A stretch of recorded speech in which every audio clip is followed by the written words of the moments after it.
So here we are now going to move on to Module 8, Ideologies in 19th Century Politics. And what we're really looking at here is a couple important things like liberalism and conservatism. In Section 2, we're going to get into another really important ism of the 19th century, which is socialism. And kind of its branch off and what it's kind of built in the idea of communism. And then in the third one, we're going to talk about the third most important, or the third section, we're going to talk about the next important ism of nationalism and how that's going to end up leading us into these world wars that we're going to find ourselves in very quickly. So, you kind of have to take everything about modern politics and take your modern definitions of liberalism and conservatism, what we think of as liberals and conservatives in today's ideas, with being Democrat and Republican and all this stuff, and just kind of throw that out the window.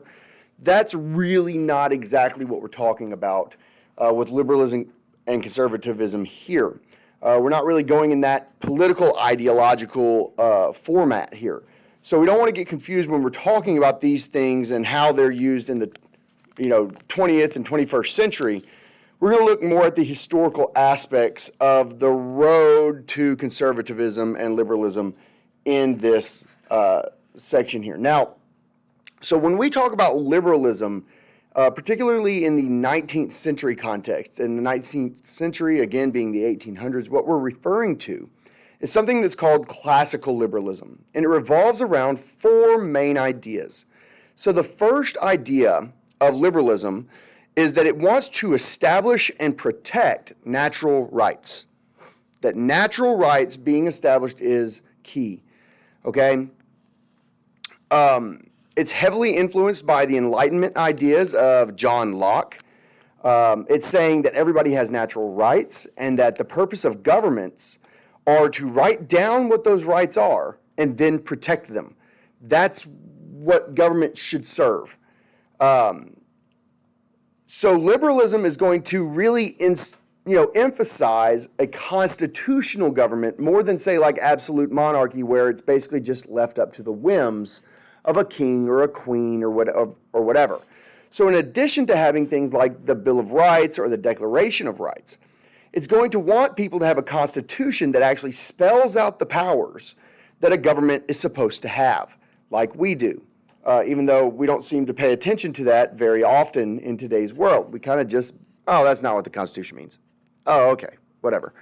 And so liberalism of the 19th century is also going to focus on the expansion of voting rights, sometimes what we call the expansion of the franchise or enfranchisement.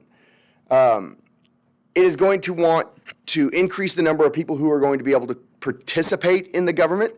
If you look at voting rights, say in the 1700s, pretty much generally speaking, you had to be white and male and own property in order to vote. And that was a very, very small group of people. You might be white, you might be male, but you don't own property. Or you might be male and own property, but you're not white.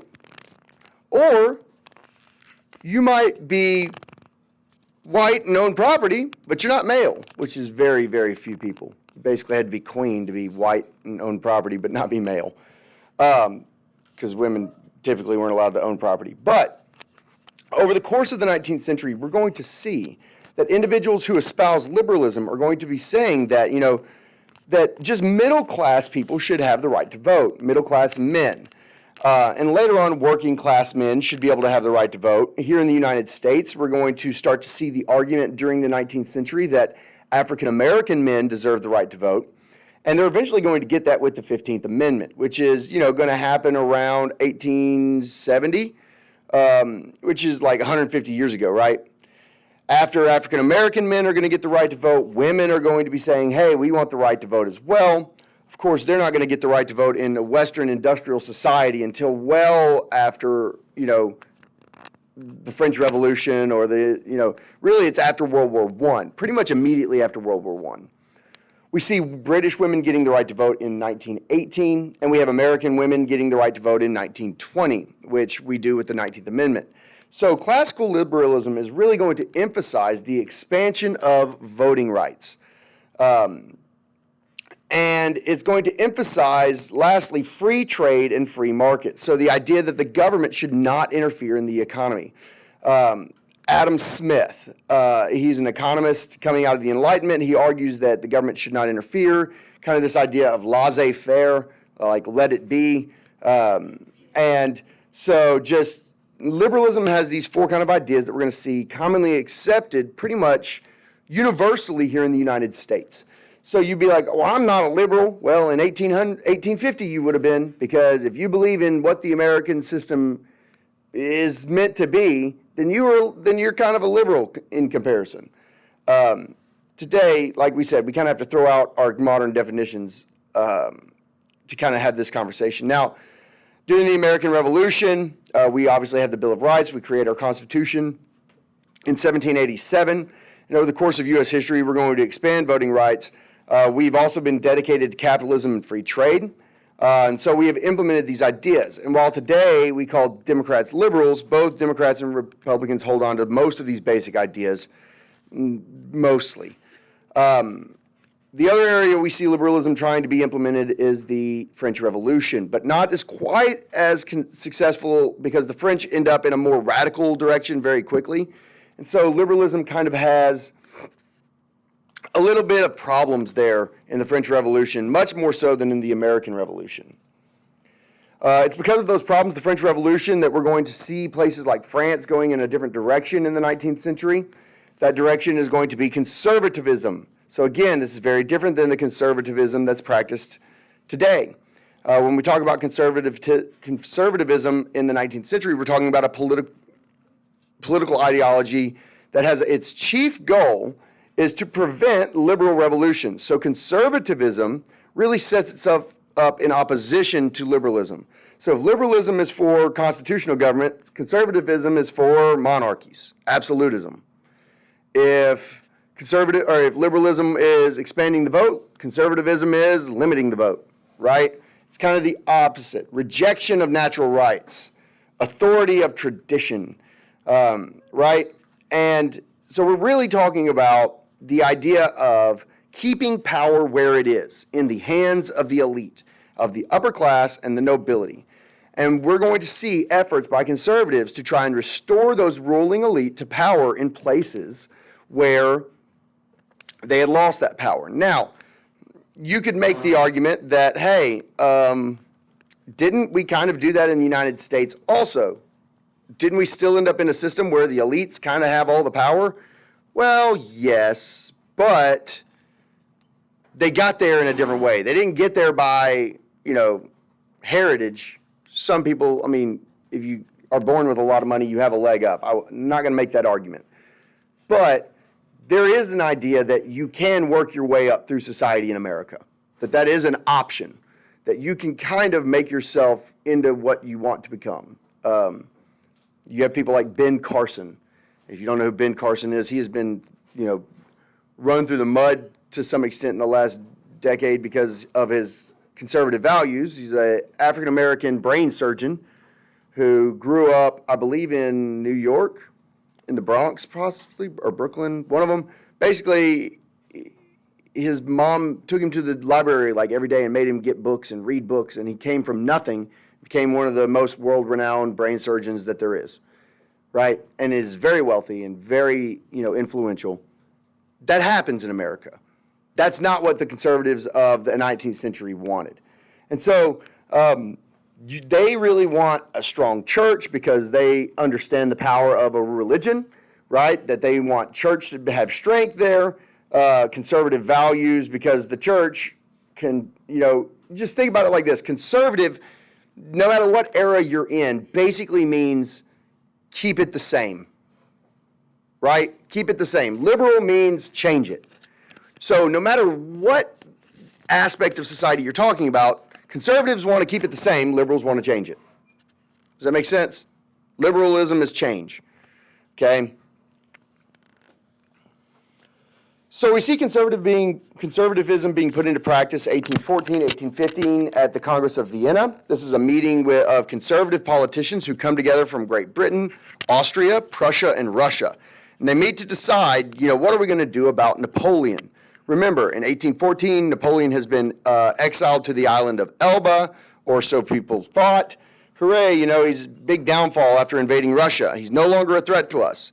So they come together, these politicians, and they decide, now that Napoleon has been removed from power, what are we going to do? Now, of course, while they're meeting, Napoleon ends up escaping, and he comes back to France, raises an army, and gets defeated again at the Battle of Waterloo in 1815.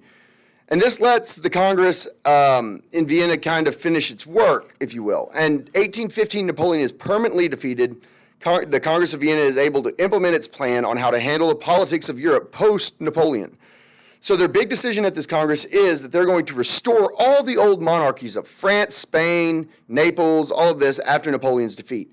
So we're going to put it back like it was, like the French Revolution never happened. Yeah, good luck with that. So it goes back to this conservative principle of the authority of tradition. So what this kind of government did, these places, during Napoleon's reign in the French Revolution, they had monarchies, they get overthrown, but now they're going to put them back in place. Another, the brother of the king in Spain, they're going to put him back and restore the old absolutist monarchy. Same thing in Naples. And the other thing that the Congress at the end is going to establish is something called the Concert of Europe. And this is important because it's going to keep the peace between the five great powers of Europe. So here, the term concert is not taken as a musical event, right? It's kind of working together in harmony. And so it's a political concept to keep peace and harmony by making sure that Austria, Prussia, Britain, Russia, and France don't have to go to war against each other.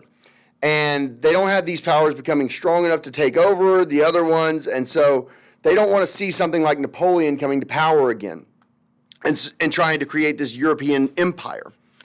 And the way they're going to do that is keep power in the hands of the ruling elite. They're going to turn the clock way back and be like, hey, we're not going to let liberalism show up anymore. The heck with those people who think they should have a say in the government. They're idiots. And so when their absolute monarchies are restored, the people in those countries are going, hey, we don't want this. And they don't want somebody like Napoleon, but they definitely don't want, a monarch either. They want to put somebody in charge themselves. Liberalism is kind of a genie that is, I guess you could say it's kind of like Pandora's box. Once it's open, right? People are not going to want to just go back to being subjected to the whims of a monarch. And this is really going to create tension. But because these five countries are basically controlling all the territory, and because those five countries have decided they're not going to fight each other, and that they're all going to stand up against liberal revolutions and defend each other against liberal revolutions within each other's countries, there's really not much the average person can do about it. And so it's really going to create tension. People are going to get really upset. While we see conservatives suppressing liberalism in the 1820s, we get to the 1830s. We have an interesting revolution break out in France. It's the Second French Revolution, or the Revolution of 1830. The person in charge of France at the time was King Charles X. He is the brother to the old King Louis XVI, who had been executed. King Charles X tries to create an absolute monarchy. He starts to implement censorship laws. When some politicians who tend to be a little bit more liberal were elected to the French legislature, he basically shut down the legislature and says, you can't talk. We're going to suppress this liberalism. We're not going to, I'll pick who is in charge. And the problem for King Charles X is that he's not very good at the economy thing, right? And so France is going to have major economic problems. The workers start to protest the high prices of food. They start to blame the king for it. And it's these workers that start the revolution. It's known as the July Revolution. It breaks out in Paris. They create barricades in the streets. They start fighting with French troops, and they have a revolution. If you think like musical theater, I think here the most famous to kind of represent this, the French Revolution of 1830, is like Les Mis. kind of ideas, right? That's kind of the setting for, if you've ever seen Les Mis. I tried to watch it. I love the theater, but it's just tough. That one's just, I know it's compelling, but I just can only watch Hugh Jackman sing for like a little while. You know, I'm just saying. I'm sure it's wonderful. And it's all in French, and I don't like reading that much. Right? Isn't it in French? Most of it? Yeah, that sucks. And they start fighting with French troops, and again, so, we have this, people that are really going to try and rise up, and it's, it's not going to go well. The king is actually going to pretty quickly, he's like, I've seen this happen before. I checked with my brother how this is going to go. Not well is the answer. So he actually abdicates the throne. He's like, y'all have it. Y'all ain't cutting my head off. I mean, think about the French Revolution. He's like, I've seen this play out like 3 times already, and this is not going to go well. And so he abdicates, and he doesn't stick around here. And so he leaves power to a relative named Louis Philippe. And when Louis Philippe comes to the throne, he decides to implement more liberal policies for France. He basically creates a constitutional monarchy for France.